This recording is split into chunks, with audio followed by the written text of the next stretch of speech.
you are applying advice wrong. Yeah, you heard me right. You are applying advice wrong. And I'll tell you why I believe that. And I'm going to give you a couple of stories. So, some time back, a friend came to visit with her partner. And whilst we were having a conversation, he said something quite unique, quite something I haven't heard before. And it took me aback. And what he said was, he doesn't like taking advice from anyone because no one knows his life, no one has lived his life before, and he's the one trying to live his life and make his part. So why should he take advice from someone who doesn't have a full picture of where he's coming from, what he's been through, and where he's going? And that kind of took me back a bit. And I thought about it, I was like, he might have a point. He definitely might have a point. But that also made me feel a bit lost because I'm the opposite. I'm someone who takes advice a lot, right? I feel like I am not the smartest person around. I also feel like intuitively I'm not the sharpest person. So one way that I have learned to maneuver this thing called life that we are all trying to live is really get advice from everywhere possible, right? From books, from people who've been on the journey that I'm trying to take, from people who've taken the path that I'm trying to take career-wise, life-wise. So I take advice a lot. And here's the first time I encountered someone who's saying he doesn't take advice from anybody. And guess what? When I compared our life, we both seem to be doing fine. I wasn't necessarily doing any better than him, and he wasn't doing necessarily better than me. So we're almost, you could essentially compare us, and you would say that we are both fairly successful on our journeys of life, right?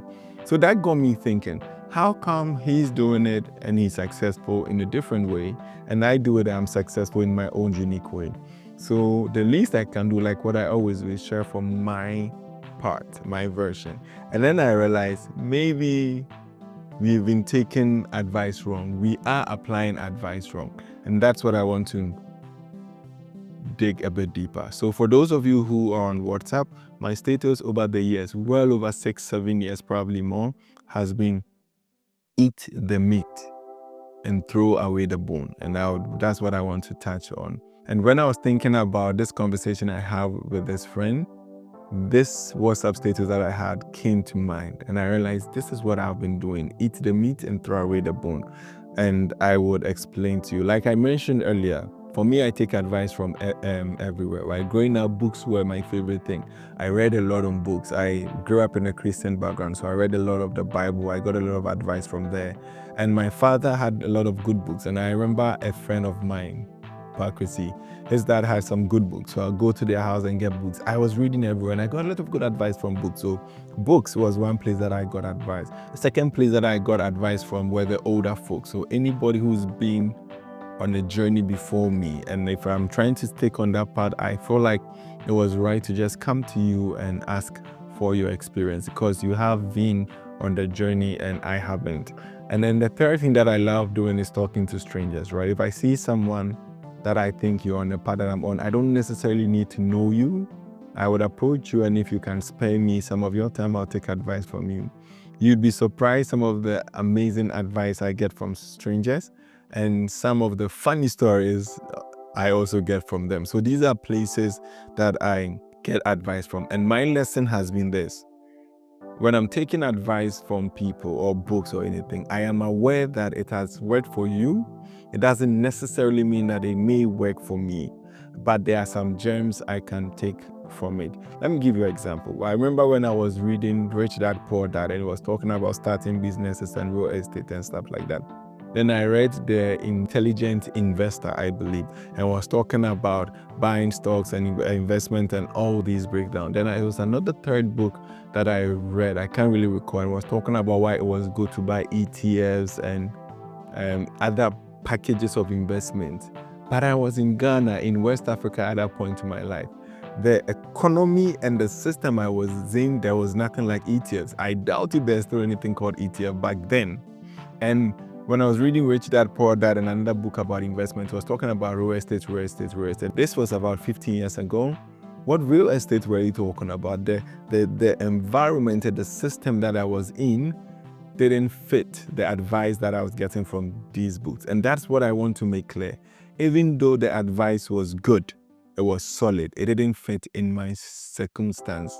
And my blessing was being aware that it was good advice, but it didn't fit and I didn't take it personal. And so I want to share some key points with you that I wrote down about why I believe that we apply advice wrong. The first one for me, how I take it is this. I believe that when I seek advice from books, older folks, strangers, anywhere, advice is a starting point, not the final destination. When I'm coming to you for advice, it's coming to help me as a starting point to think from what I want to do. It doesn't necessarily mean that I'm going to do verbatim what you are saying, but it's going to be a starting point for me. So there's a saying that I want to share with you that I saw, and I wrote this down, that says, wisdom begins with listening, but growth grows with understanding. Wisdom begins with listening, but growth grows with understanding. And so I find that when I listen to people, I easily tap into their wisdom and their knowledge and their mistakes made. But sometimes I have to go through it myself. But along the line of me going through, I remember the tips and advice they gave me. And then sometimes it helps me maneuver certain things, right? Certain mistakes they made. At least I know that this is a mistake. Even if I don't know what to do, I'm easily able to identify mistakes that they made. And also be aware that I think that advice is a roadmap, right? So someone tell you that, oh, I did this. I went to this place and I got this and I did this and I did this. So advice more or less is a roadmap, but it doesn't give you a detail of the detours of the bumps that happen on the road. So don't take advice too personal. Into the first point, it is only the beginning, right? It is the starting point of your journey, not a final destination. The second point is to filter advice through your own context, right? And what I mean by that is, imagine a sieve, a sieve, a bowl with holes in it, and then you are pouring a grain of sand with some fruit inside. That's how I take advice. My brain, or shaped my brain to be a sieve. And I know your advice would come with some sand. So imagine that your advice being a fruit. When it falls inside, I just shake the sieve and to let the sand fall out. Not to say that people's advice had sand. What I mean is the context might be different. And so what worked for you 20, 80 years ago, systems are different now. It may not work for me. I would listen, I would get as much wisdom and knowledge from it, but I'm very aware, or I'm fairly aware of my environment and my context, and I'll try to see what will fit and what won't fit. What I don't need, I make sure it passes through the holes and go down. I hope you get a point that I'm trying to give. The third point I want to talk about is this. Know that not all advice comes from a good place. Not all advice comes from a good place. When people give their advice, over the years I've been taking advice, and I still genuinely take advice from people, and I enjoy doing that. I've realized that most of the time it comes with their own biases. So someone is telling you don't do this because they did it and they failed. I've come to understand the bias that is attached. I don't blame them, that's their experience. But be aware that someone's experience is not necessarily your experience. You can learn from it, but be aware that someone's experience is not yours. The bias could be positive or negative. Someone says, I just remember the story. I have a friend, very childhood friend that I still am in communication with. He doesn't like fish at all. You would beg him, he won't take fish. And if you walk with him, you almost think fish is dangerous for you because he believes fish is dangerous. So one day we're having a conversation, and there was a lady who really liked him, was interested in him. When he was sick, the lady prepared fish stew for him. The lady brought it. Fortunately for my friend, he felt a bit shy to tell the lady he doesn't like fish. So he took it. Of course, he appreciated the gesture and everything. In the back of my head, I was like, yes, I was happy because I knew what was going to happen. So when the lady friend, my friend was so pissed off. So he was able to eat the sauce that this lady prepared, but he didn't take the fish. And I had loads of fish for a couple of days, and it tasted so beautiful. So I came back after enjoying the fish, and asked my friend, why don't you like fish? And then he told me of a story where on 2 instances during his childhood, where he choked on fish. So one was he actually choked on the actual meat on the fish. I don't know how that's possible, but he choked on fish. And the second one was a fish bone that got locked in his throat, and it was so uncomfortable, so pain, like he almost choked out, vomiting. They literally had to dig it in and bring it out, that he became afraid of fish. He thought every fish that has a bone has that in him. And I was explaining to him that some fish have very thick bones that you can debone it, and he still wouldn't go near. And so you get my point. His bias from his experience, negative experience, affected him that he would not go near fish. So should I inherit someone's bias? I don't think that's fair, right? So take someone's advice. What I learned from it was I have to be careful when I'm eating fish. If I'm not careful and I get some of the bone in my throat, I may have an unpleasant experience like my friend did. And so that has taught me to be careful. I make sure I debone my fish as much as possible as I can. I'm extra careful. And then I enjoy my fish. So that is what I mean. But know that advice comes from different places. Some of the advice people give you, it could also be biased from a positive side. So you understand, right? They did something that they had a good result that they expected, so they might think it will always be good for someone. Some advice will also be from someone wanting you to do what he or she wants you to do. May or may not be good. So again, understand the place where the person is from, and not all advice comes from a good place. That's the third point that I want to share with you. And so normally I do this by asking myself, does this person truly understand my situation when I ask for advice, in order to help me know if it's coming from a good place? And what is the person's qualification and what's making them say that? I think about these things when I ask for advice, and later when I'm processing it. And it helps me really understand where the person is coming from. I don't necessarily judge you. I don't need to do that.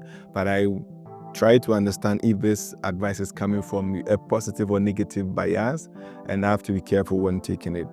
The fourth point I want to talk about is combine input with intuition.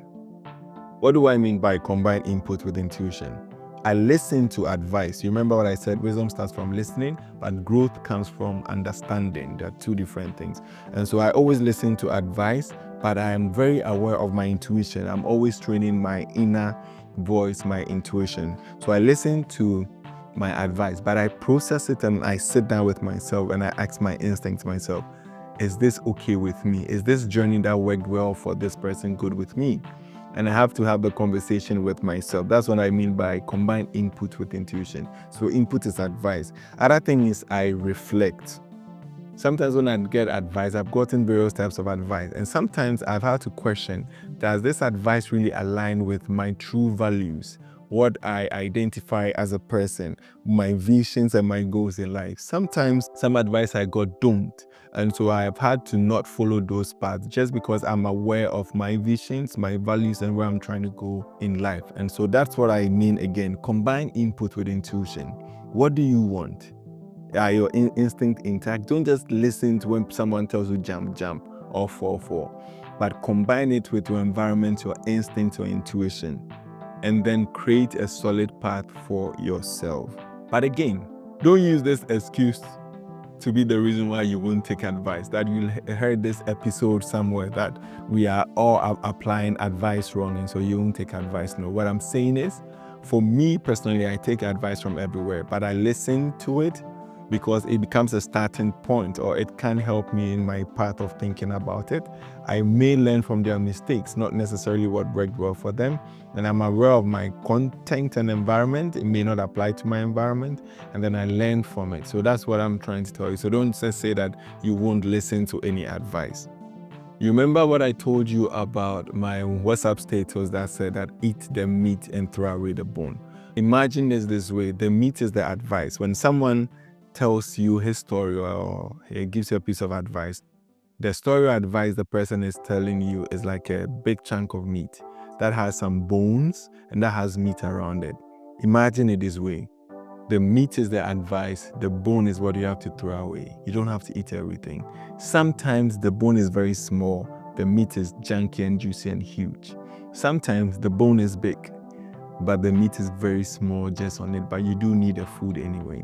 And so sometimes you might get a lot of trash and a little piece of good advice. Sometimes it's the other way.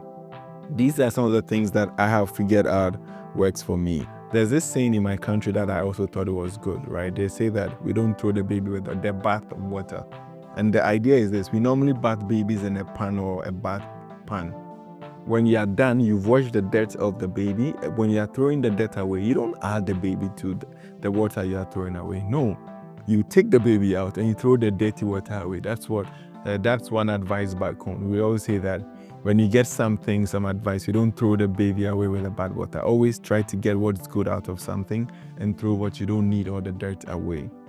And so I want to end by saying this: even with this very episode, eat the meat and throw away the bone. But hey, what do I know? I know nothing. I'm just a naive observer. Peace.